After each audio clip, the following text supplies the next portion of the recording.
Hiya! As you can see, I'm sitting right in front of the library here.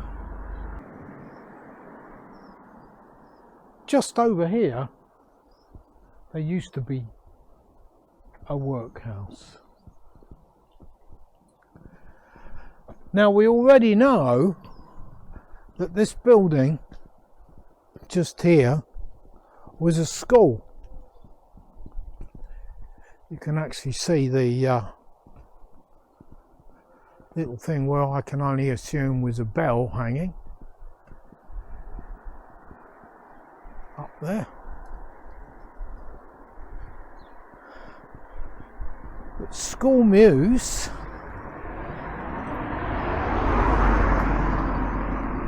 back in 1727, this area was a workhouse. A workhouse was in operation at Great Coggeshall by 1727.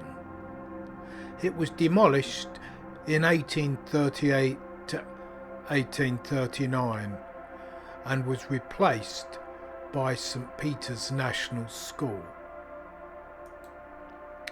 Parish workhouses were small establishments that provided housing and work for the poor in Coggeshall and other villages in Essex. The workhouses were often run by contractors who were paid to feed and house the poor. The Natch-Ball Act of 1723 introduced the workhouse test, which required paupers to be admitted to a workhouse to receive poor relief. Many parish workhouses were small and rented existing buildings. The workhouses were often run by contractors who were paid to feed and house the poor.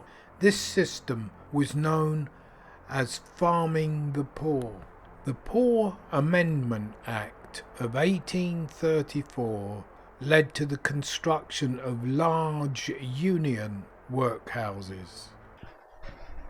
The building here was erected after the workhouse was demolished, I think around 1838, and it became a school. St. Peter's School.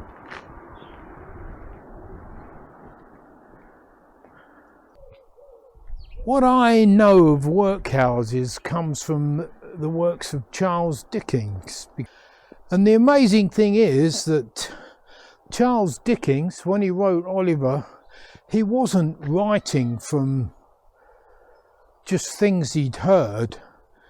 He'd had first-hand experience of the harsh realities of being poor.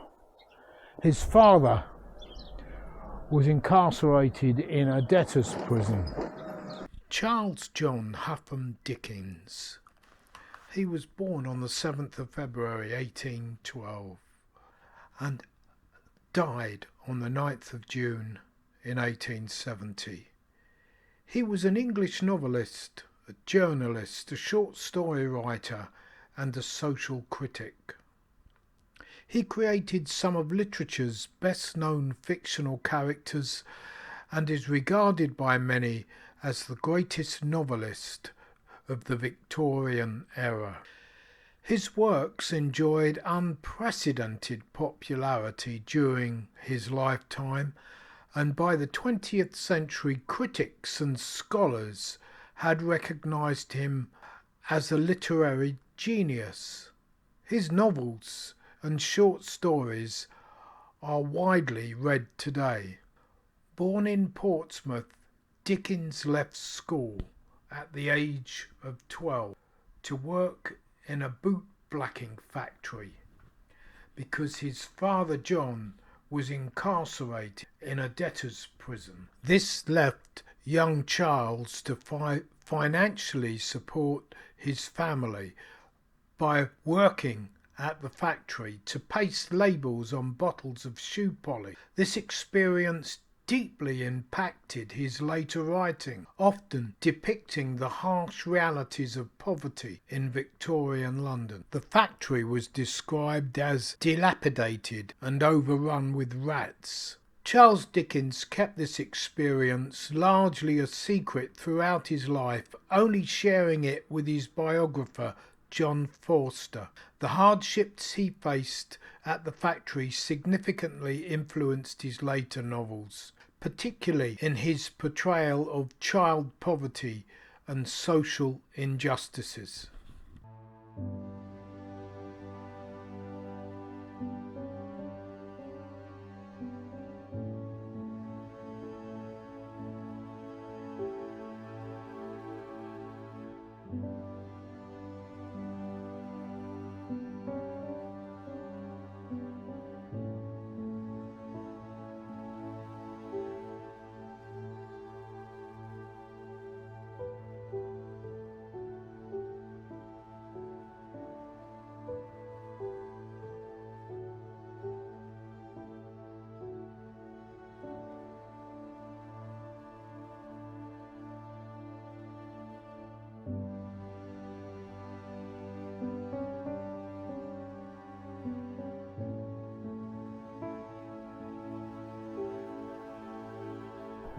It's sad to say that in this day and age there are lessons that we need to learn from looking at history.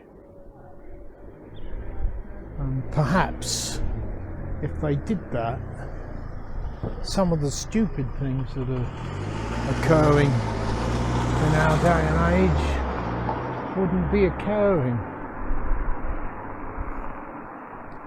Anyway, if you enjoyed the video, please don't forget, give it a thumbs up, and I'll see you in another video.